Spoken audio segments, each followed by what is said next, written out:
Bon dia. Moltes gràcies per acompanyar-nos en aquesta conversa amb Gautier Capuçon i Bernard Meillat i participar d'aquesta trobada que té molt de l'esperit de Casals. Parlar, escoltar, interactuar. A part de les persones que heu pogut venir, ens segueixen per videostreaming també altres persones i en aquest sentit agrair la implicació i l'interès de l'Escola Oriol Martorell, l'ESMUC, el Conservatori Superior de Música del Liceu, el Conservatori Municipal de Música de Barcelona i del projecte Voces amb les seves diferents formacions. Avui a les 8 tindrem l'oportunitat de poder escoltar un concert segur extraordinari que ens oferirà Gautier Capuçon i Frank Braille amb motiu de la Diada de Pau Casals. Pels que no conegueu massa sobre el tema de la Diada, és senzillament un intent que vam posar en marxa des de la Fundació Pau Casals de tenir un acte viu parlant de Casals, commemorant el que la ciutat de Barcelona, una de tantes perquè Madrid ho va fer-ho uns mesos després, va fer el 16 de juny de 1934. La ciutat de Barcelona, després que Casals va decidir fixar la seva residència aquí i posar en marxa un projecte simfònic extraordinari, l'Orquestra Pau Casals, a més, es va dedicar a pensar en la gent, fent arribar la música a tothom, aquesta dimensió social del talent artístic de Casals, que sempre el va acompanyar. Vam commemorar aquesta efemèrides i vam fer-ho amb una festa popular que s'ha continuat celebrant durant els 5 anys, des del 2015, a Turó Park. Per què? Perquè el 16 de juny de l'any 34 la ciutat el fa fill adoptiu, ell és un vendrellenc il·lustre, el fa fill adoptiu, li dona la medalla de la ciutat i posa nom a una avinguda que sortia de Turó Park i que baixa fins a l'actual Francesc Macià.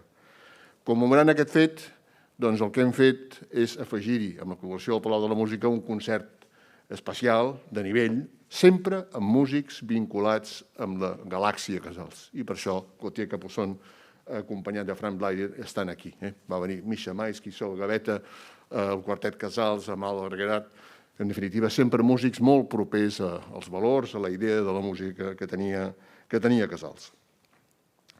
Per causa de la pandèmia, aquest acte, el 2020 i enguany, el fem a l'Auditori Eduard Torrà del Conservatori Municipal de Música de Barcelona. I esteu convidats a seguir-ho per videostreaming, o a venir presencialment, em sembla que està ple, i intervindran, per la vostra informació, l'Orquestra Xavier Montsalvatge de l'Institut Oriol Martorell, dirigida per Heriberto Fonseca, l'Orquestra Sinfònica Voces, dirigida per Pablo González, l'Orquestra de Corda del Conservatori Municipal de Música de Barcelona, dirigida per David Almedo, i 20 violoncellistes coordinats pel Peter Tierman, dirigits pel mestre Antoni Ros Marvà. Aquesta conversa que tenim ara té molt a veure amb el que Pau Casals feia.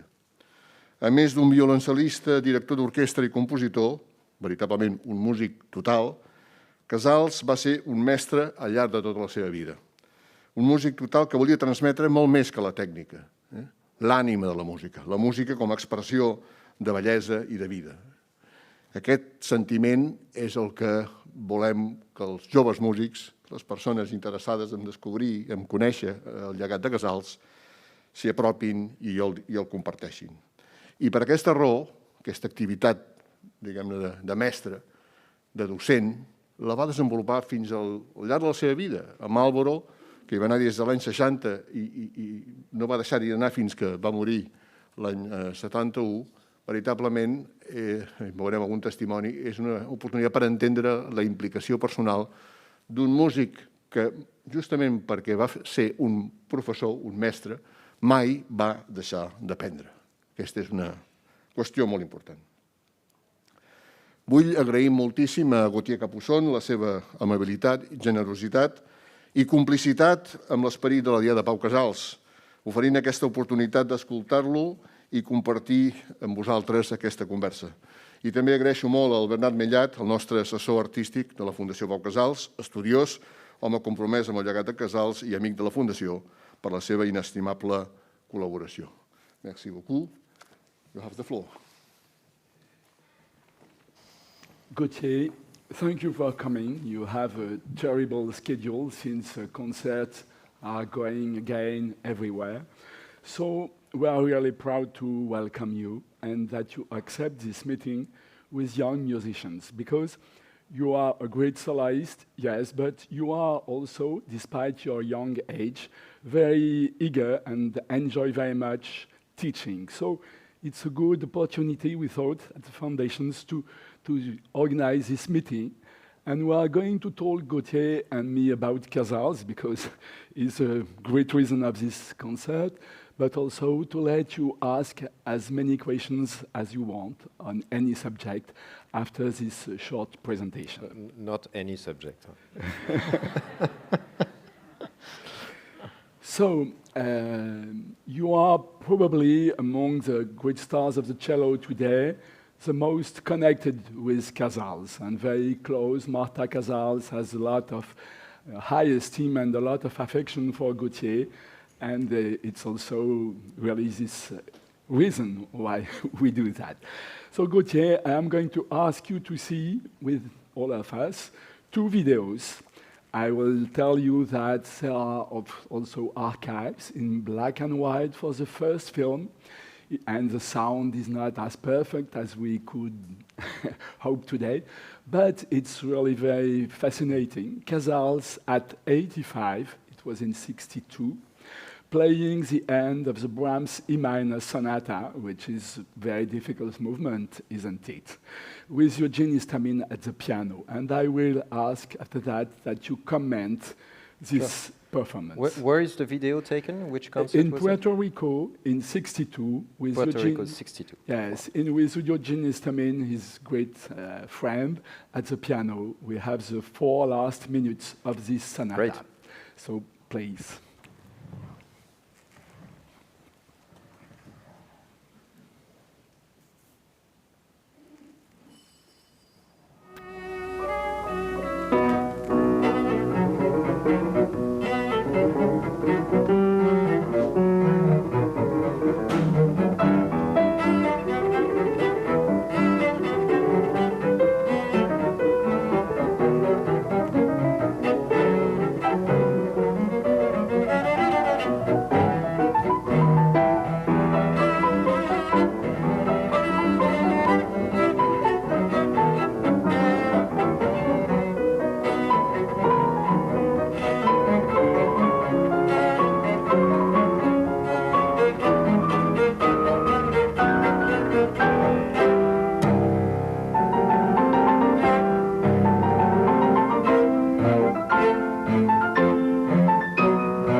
That's very impressive, because we can see now when he's standing up And when he goes to bow, we can see that somehow is 82. 85. 85. We can just realize because we see he walks a little bit slowly, but when he plays, I mean, I could never imagine his 85, and I just wish that at 70 I can play like this. So it's really incredible because this sonata is, of course, this last movement is a bit awkward for the. It's all in the. It's not very high in the register, but it's very demanding for the fingers, and we can see that. We can see the mechanism of the fingers, which is really, really strong from the left hand. And when the singing part comes, and the vibrato is very even with all the notes, so it's physically it's really impressive. And also from the right hand, we all know for string. Sorry, I'll turn a little bit more. We all know for strings players that the right hand, of course, the control of the bow is extremely difficult, and once we get older, of course, we all hope that we keep the same control of the bow, and we can see that everything is extremely controlled. With much economy. Yes, yes, of course, because we can see Eugene Istomin is dancing on the piano, and Pau Casals is very, very stable, of course, but really very much in control, and. Also musically, it's very interesting because he's somehow we can feel that inside he's really living the music very, very passionately, very strongly, and on the outside we can see that his body is very much in control. So it's this mixture between the two.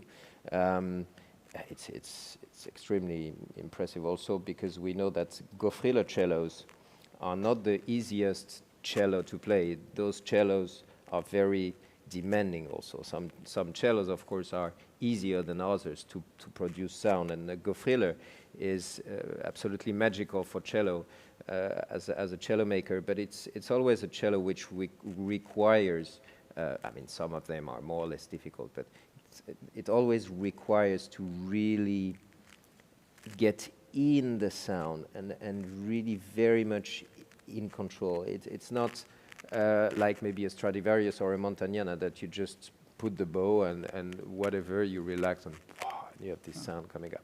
Gautier is always, even in the most pianissimi colors, you always need to work on the string. So it's even more impressive at this age to be able to produce this. But you know, Casals is of course, when he passed away, I was not born. So for me, and of course for all of you, it's a myth.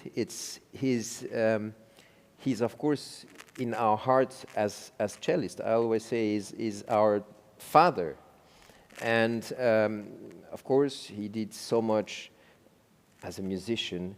Historically, we know also what he did as a peace ambassador and as a human being. But as a cellist, he really is one of the major artists who really made the cello rise. And Casals almost has no age for me. It's very interesting. You would show me the video without telling me which age he was. For me, Casals, I don't know how you represent also Casals in your mind, but for me, he's always this kind of father figure. Was always permanent. Almost the same age, and this grain of sound, which is so typical of Casals. Of course, he's singing, and but the way he lives his music, and again this mixture between. We always say Casals, of course, was a humanist. Humanist. Humanist. Yeah. Of course he was, but it's also the way he was playing, what he was giving, and that's what touches me the most. Is his way of always singing the music. Of course, we also hear his voice, but it's exactly who he was. So he was always singing the music. And it's this opposition also with this very kind of stiff body, very settled on the ground, and on the other hand, always, singing through the music.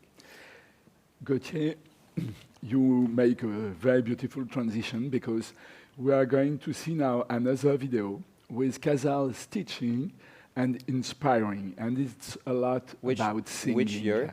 It was a little later. It was in '67, so Casals was more than 90 years old.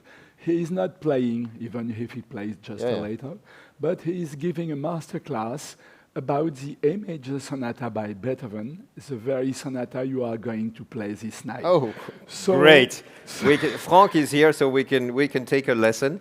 We need it for today. And where is it? Is it in Marlborough? It is in Marlborough, and I am sorry for the pianist, because Casals, when he was teaching, was very demanding, especially in Marlborough, because he saw that there were very talented young musicians, not only cellists, but all the instruments. And so he thought that he had to really push them. And he's saying to the pianist that he makes too much sound at the beginning. But it's, it's not... I try not to do that mistake tonight. But after that, it's more about the cello. I think that Gautier and all of us will be interested with this new video.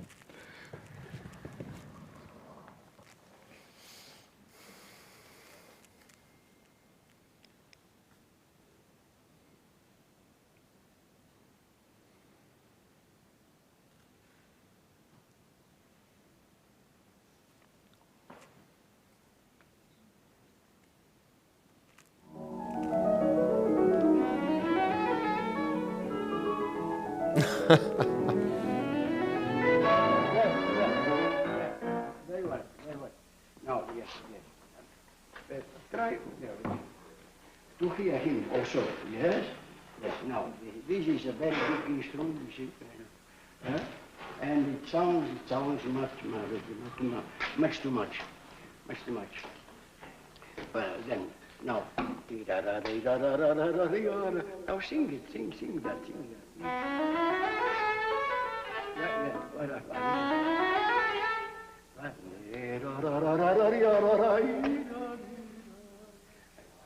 Now do that. Better. And then, yes, those are not scales. You see, they speak. And one can, so beautiful, so beautiful. Not a scale. Now. Very well.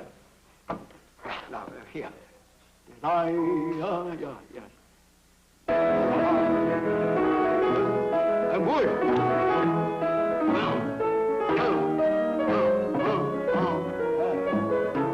Very good, I hear it.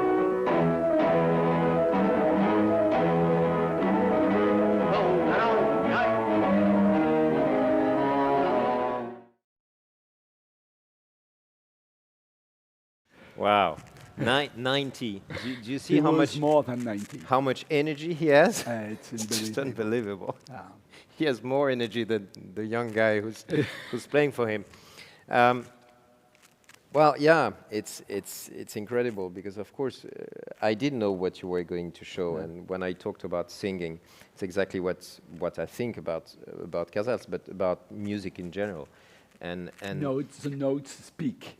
What we say is, of course, we as a musician, we are there to interpret, but we are a messenger. We're playing the message of a composer, trying to be as close as, of course, we can, of what we think of the message of the composer, a culture, a time, the form, the architecture, but always speaking. And whatever whatever way we play, we describe a music melody, a line, or the way we the word we put on the notes are extremely important. Then, of course, we can change a little bit the wording, the diction, the dynamics. Of course, this is all detail that we work so much in music, and of course, when we play a sonata with Franck together. But the emotion, the involvement in every word, and that's what he's saying in this little phrase, which is, of course, very simple in a way, but every note has a reason, and every note should be the speaking, singing, and breathing. It's very touching to see him teach. Of course, I didn't know that video. I know many of them, but and thanks to you to send me sometimes some new things you discover. And this one I didn't know, and it explains also seeing him now at 90 with so much involvement and energy. It explains also the extract which we just saw before with the Brahms. Yeah. And there is so much inside him that I think he could have lived another 50 years probably. Yeah. So before to let place for the questions, I would like to... You're not going to play some Bach for us, no? Not today. Ah, okay, no. I thought... There is a lot of waiting Bach. for Bach. If you want to watch Casals playing the first Bach suite, you can find it on YouTube if you put Casals Bach, first Bach suite, filmed in Prague. It's incredible. Yes. And it's a fantastic If you haven't seen it, you should go and see it, but you probably all know it. Yeah. Before to let the place to the question, I would like to ask you, because you like also very much to teach, and you have also with more softly than Casals, who is so pushy, what would you suggest to string players for developing their taste for singing? Do they have to play some other instruments? Is it important for them to play the piano or to listen to singers or to play in quartet? What would you insist on the ways to develop the capacity? You said it all. Well, as a string player, of course, if you play the piano as well, I think this is, of course... Gautier is playing the piano very well. I used to. No time anymore, unfortunately. But I think it's of course, very enriching to have, of course, orchestral vision of a piece. I think it's extremely... We have melodic instruments, of course, singing, but beside a few pieces that composers are trying to really enrich our cello. To play an instrument like the piano is incredible. But yes, listening to singers, listening to operas, listening to lots of different pieces, not only cello. Of course, when we are studying cello or studying violin or piano, when we are students, we have a tendency to listen a lot of music, I'm sure you do, but focused really on our own instrument, which of course is normal because we practice the Beethoven sonata or the Dvorak cello concerto, and we want to discover many different versions. Oh, do you know this version? I think it's great, but we should listen when you learn the Dvorak concerto, when you study Beethoven sonatas, you should listen to other pieces by Beethoven, to the piano pieces, to the symphonies, to the trios, to all the chamber music. Dvorak listened to Rusalka opera, listen to Lieder for voice and piano, all to dive into the atmosphere of a composer, and that will of course enrich what you will work on the piece yourself with your instrument. I think this is very important. And coming back to the singing, And what Casals was saying about basically the diction and what you put, the wording, the speaking of the notes in the music.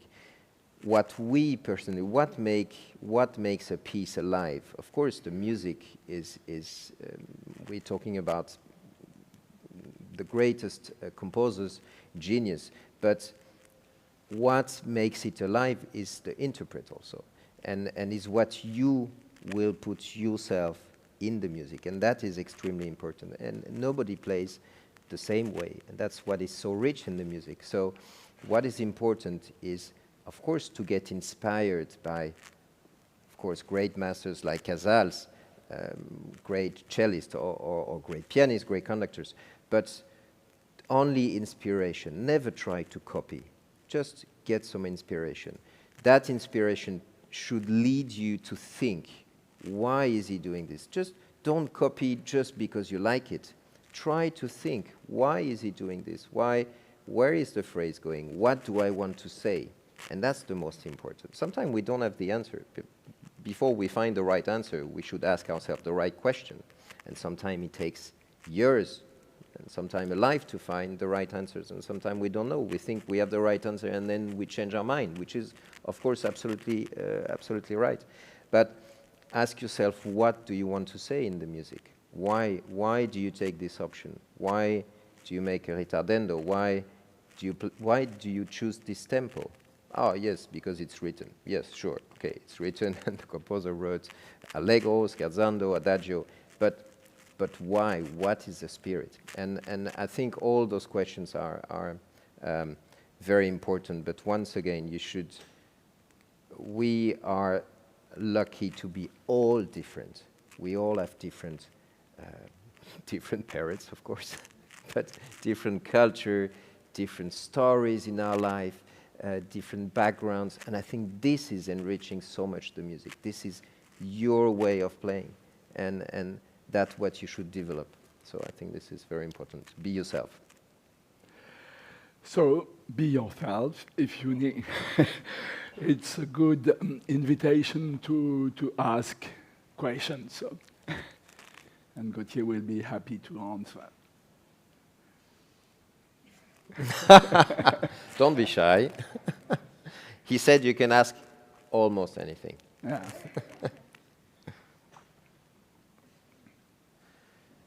So which instrument do you play? Only cellist? No? Violist also, no? Violin and cello. We have one. Piano. Okay, well, if you have a piano question, you have Franck just behind you, who's ready to jump into the question. So questions from cellists?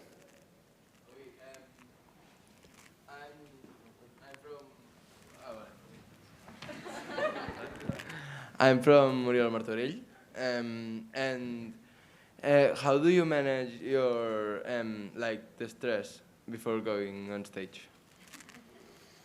That's a very good question, and it's actually, I think, very important to talk about it, because I could see when I was a student this was not a subject we would talk about, because sometimes we feel ashamed to say, oh, I'm stressed, or I'm getting nervous before the concert, I can feel my hands are shaking, I'm not the same than when I'm alone. And I think it's important that we talk about. You know, in sport, all those subjects are very natural.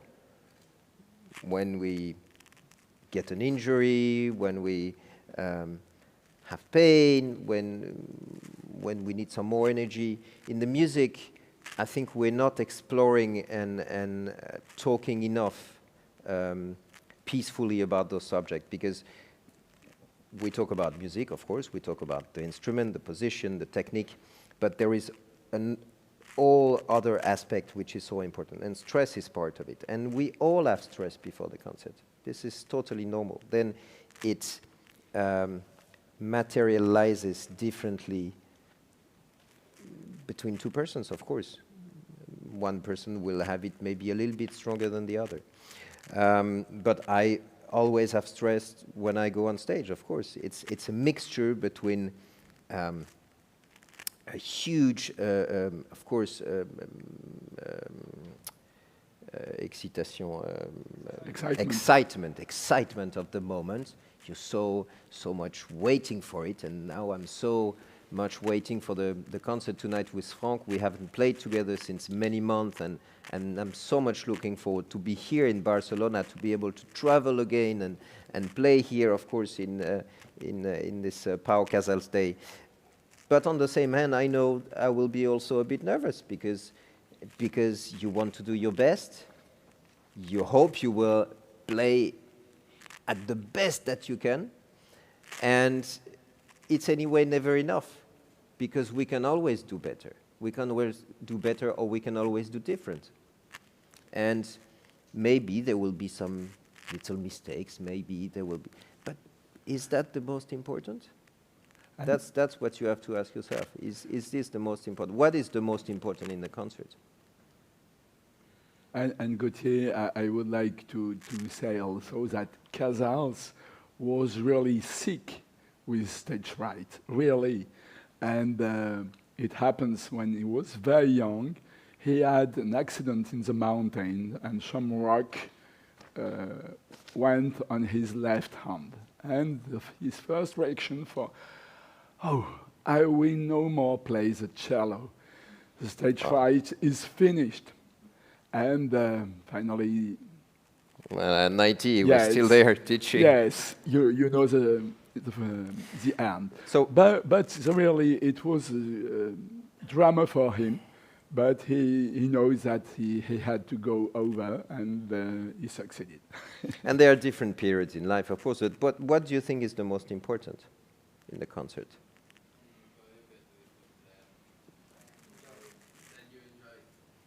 Yes, exactly.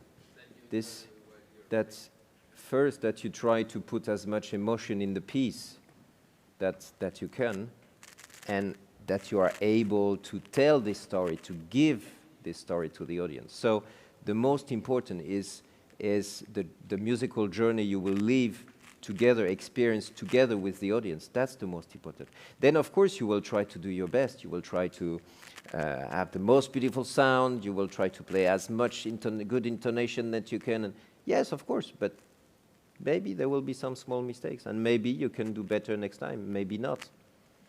But the most important is to focus into the music. Then, of course, technically speaking,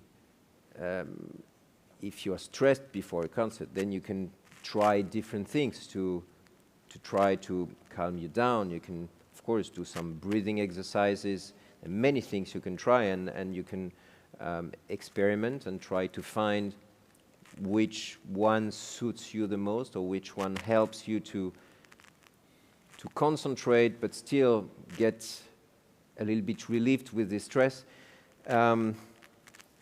Breathing, meditation, sports, sleeping, concentration.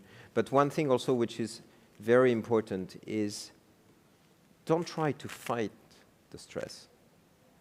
Don't try to say, no, I will not be stressed, no, or don't be angry with the stress. This is normal, just accept it.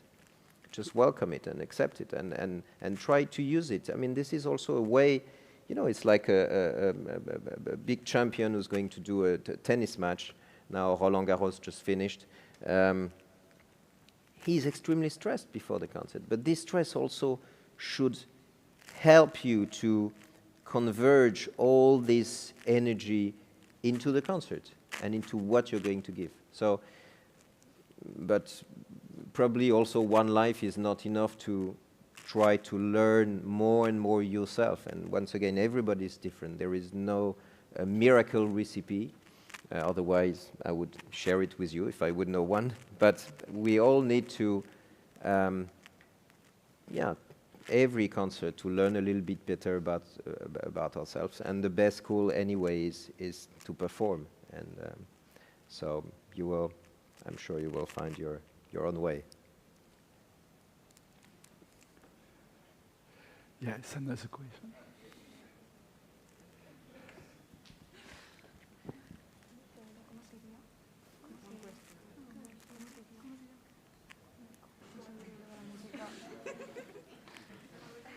Are you stressed? Es que I don't know speak English. Ah, okay, sorry. Sorry. Well, I'm sure you can have someone translating. How do you get to live from music? Well, how do you get live from music? How do I live? How do you get live from music? How did you get to live from music? I'm not sure about the sense of the question. Perhaps.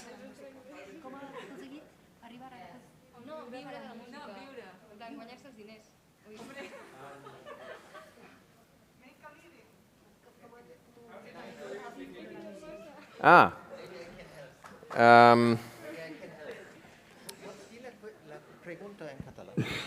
Com va aconseguir viure de la música? Com va aconseguir viure de la música? How did you manage to be able to live out of music? Sorry, Thank you. well, this is once again. I think there is no miracle recipe. I think there is no one way to arrive to succeed in making concerts. I think there are many different ways. There are many different examples also. For me, of course, I consider myself extremely privileged to be able to have this life where I can live my passion of the cello, and of course it's a privilege to be able to travel and play concerts, and I realize this every day more and more, and even more in this period where we had to go through 1 year and a half almost with no concerts, and now I'm so lucky to play again. I think there are different ways, but it's also something you feel inside you first, to know if this is really what you want to do, and what would be your dream. And I think it's I think it's important to have dreams. I have lots of dreams, and I think it's beautiful to dream, and to dream, of course, with the music, and then to try to, once you passed your studies, and the first stage, of course, is to work. There is no miracle. Gifted, you have to work. In every area in life, gifted doesn't replace working. So it's a lot of work to learn to possess your instrument, but of course to learn about all those geniuses on the music, and of course a life is not enough. But then once you not finished, because we never finish to learn, but once you finished basically the school, the music school, then of course there you have to get curious. You have to meet people of the music, all the music actors, the promoters. You have to go to concerts. You have to meet other musicians, to play together, and competitions also is, of course, I think sometime can be a good way, because once again, having a first prize of a competition sometimes doesn't make a career neither. I mean, there are many different ways. I think a competition is extremely good in the way that you learn a lot about yourself. I think in a competition, you are in competition with yourself, not with the others. And for me, I did 3 competitions, and I learned so much. Learning to see how far you can go, to see the points where you really have to work harder to see the good point, the bad points, and to discover about yourself, and to discover also about the stress, how you react. And I think it's very good. So I don't know if there is one answer to your question. Once again, I think it's of course not easy, because you're a lot of very young and gifted musicians, but you have to trust yourself also, and experiment, and try to find your own way. Sorry, it's a long answer, and I'm sure you said, well, he didn't give me any answer. Gautier, perhaps you could tell your own story about your education, how your first cello teacher, and after the Paris Conservatoire, and after the need you felt to go to Vienna and to have another experience, and how you felt the different paths of your education. Well, in the education years, so where you probably all are right now, the teacher is extremely important, of course, but it's also the connection you have with the teacher, which is extremely important. So you can have a fantastic, good teacher for you, and it will be not good for you, or the opposite. I think it's a real connection. It's a real team, and I was very, very, very lucky to have teachers,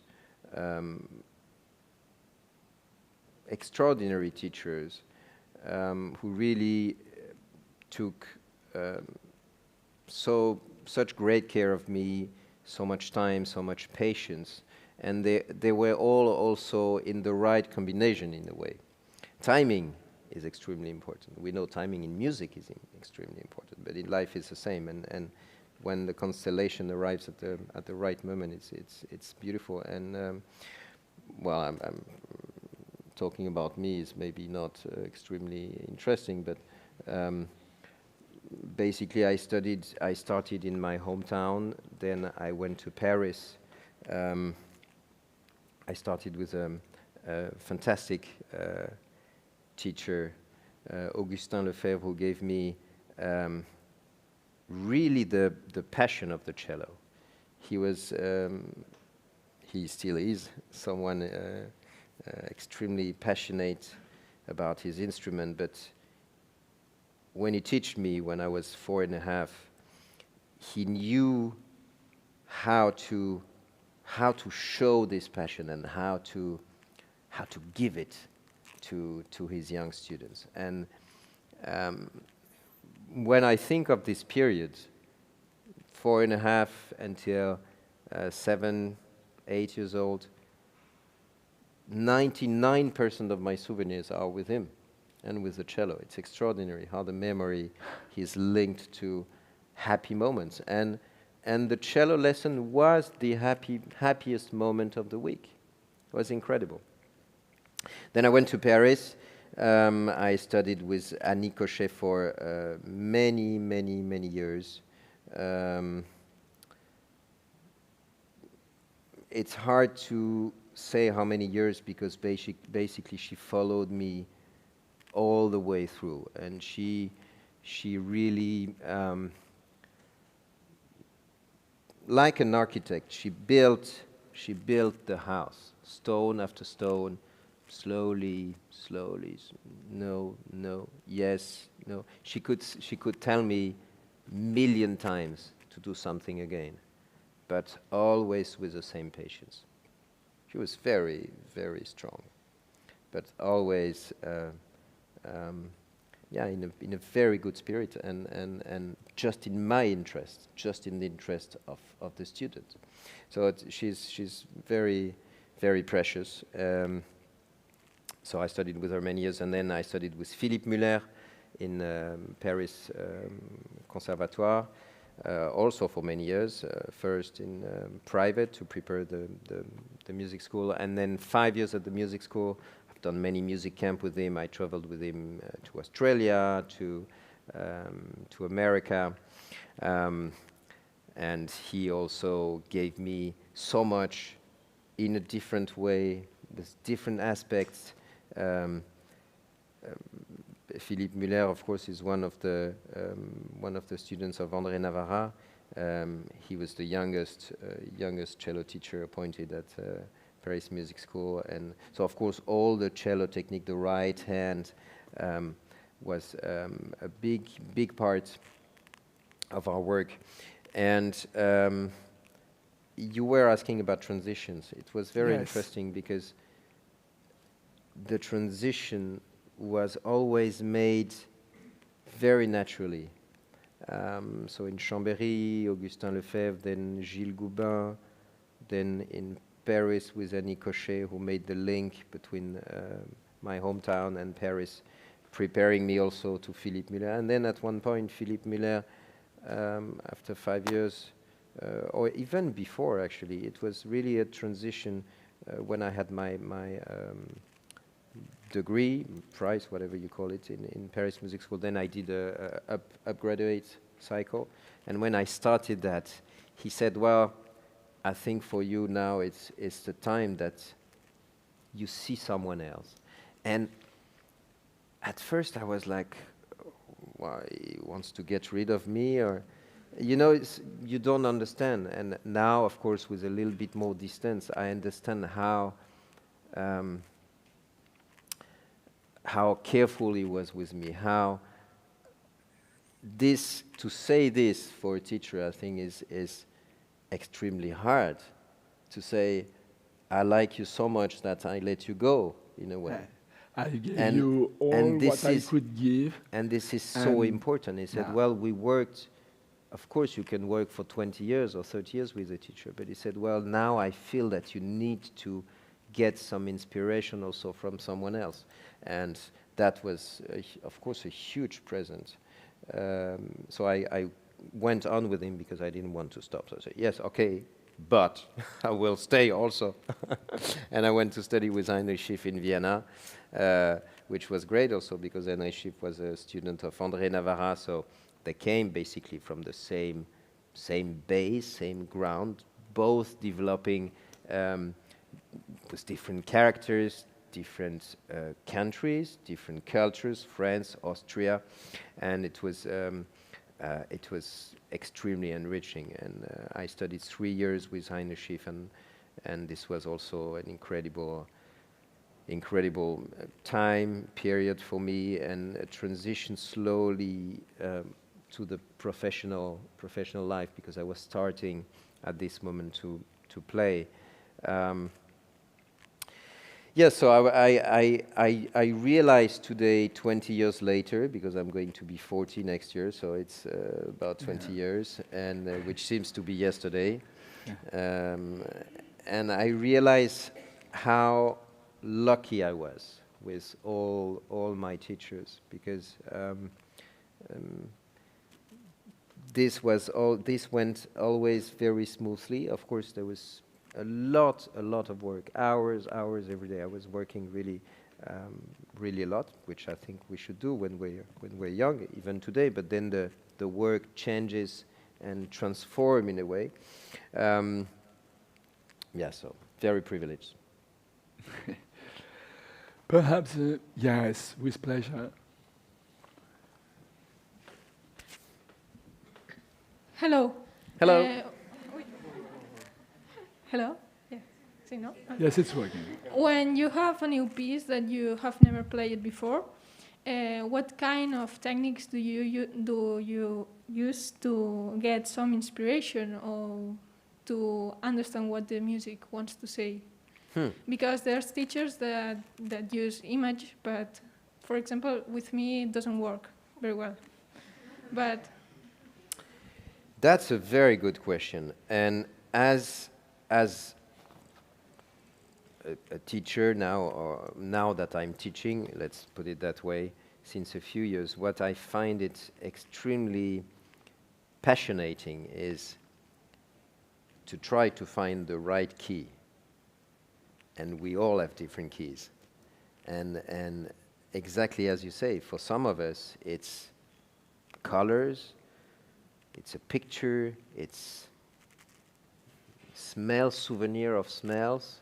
When you're young, it's words. Sometimes it's important for some of us to express with words, to put some words on emotions. Sometimes we have no idea and we are just incapable of putting words on emotions, which is extremely difficult. Sometimes it's just by singing. Sometimes it's by inventing a story. I'll always say to my students that I would never share my stories because you would laugh if you would know which stories I have in my mind for different pieces. But so to say that you have to find your own way of trying to dive into this world of a new piece. So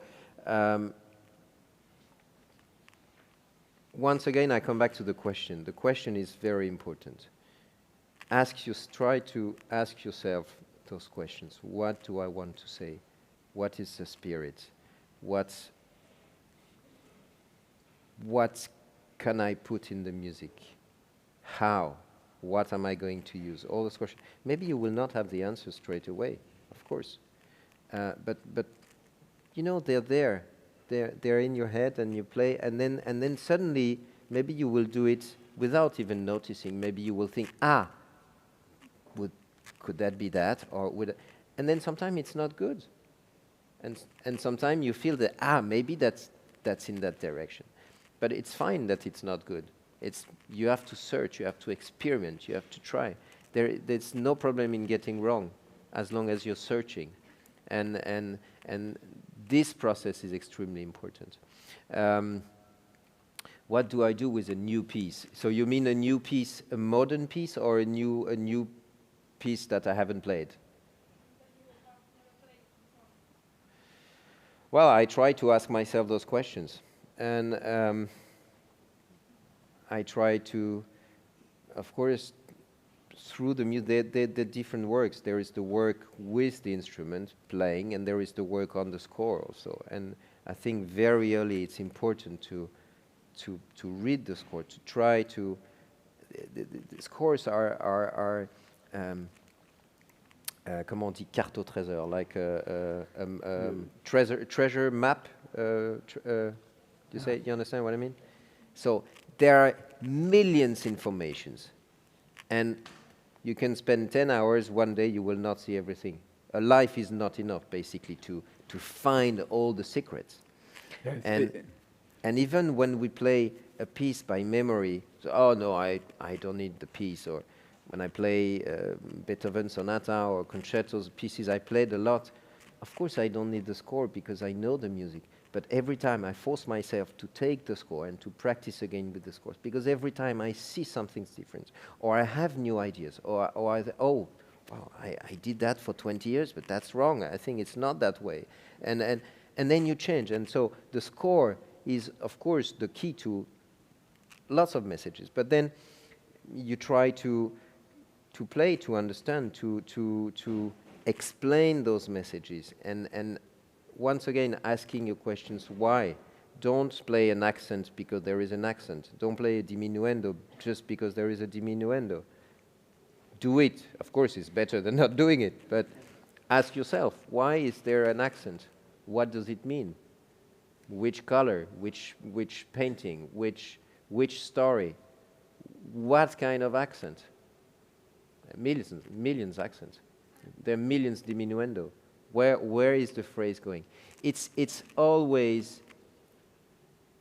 should always refer to the music. The music is the key. So always ask yourself, why does it goes into the phrase? How can I do it? How can I express? And then, of course, you have million different tools. A little bit of salt, pepper, a little bit more vibrato, bow, where, how. It's so rich. Sorry, I'm getting old, so my ears. I mean, that if it's a modern piece that the composer is alive, you use what the composer says, or you try to, what do you want? If I'm working with the composer, which is the composer, a live composer. It's you take this piece and the composer is alive already, what do you do? You try to use what they want to say, or you try to... Well, if the composer is alive, then this is a miracle, because there are so many pieces that we are playing that the composer is not alive, and we cannot call him, email him, play for him. We just talk with the score and with, of course, many musicians you can talk with and your teachers. But if the composer is alive, this is a privilege to be able to get a feedback from the composer, to work with him, to ask him questions. And then it's also a very, this is an extraordinary work, because in a way it will also answer some other questions you have with composers which are not alive. Because you can see that it's also all a question of connection between the player, the artist, and the instrumentalist and the composer, the player and the composer. And I was so privileged to work for the last years when Henri Dutilleux was still alive. So that was really the last years. I played for him the first time for his 90th birthday, so he was 90, like Casals. And I worked a lot with him for 3-4 years on his cello concerto, on the Zarer strophe. I don't know the title in English. 3 strophe, strophe on Zarer, strophe sur le nom de Zarer, Paul Zarer. And it's interesting how the music, of course, once again, which is so rich, all the different colors, all the different aspects of an individual, a musician, can put in the music. That there are some places that, of course, he knew exactly what he wanted. It was extremely precise with the colors, with the character, with the tempi. But on some other places, for me, when I played for him was the first time I was playing his piece. So the first time is always the first time. So I was also discovering. I was not sure at some places, and of course I was not sure if I was doing right. So I was, and I remember there was one place, I will never forget this. Sorry, it's my daughter calling. I said to him, well, this passage, I'm not sure if I'm playing it right. I'm not sure if I'm playing it right. What does it mean, playing it right? I'm not sure if I'm playing the way you would like. And he says, play. And I played, and he said, well, actually, it is so convincing what you do that don't change it. And it was very interesting, because it's a larger question, which doesn't mean that, of course, we can do whatever we want in music, as long as we're convincing. Or I can play it twice slower, and I will be convincing, and it will be fine. No, it doesn't mean that. But it means, again, that what you put in the music, your heart, your soul, your conviction, your words, your story, your images, your words, in a way, it cannot be so wrong. So this is the most important. And if you have the opportunity to work with composers, please do so, because this is, first of all, as musicians, we should play the music of our time. This is extremely important, because composers, they need musicians to play, to bring their music alive. So this is, I think, very important. And then it's a privilege. It's extremely enriching and yes, a real privilege to do so. So I'm sure you have some.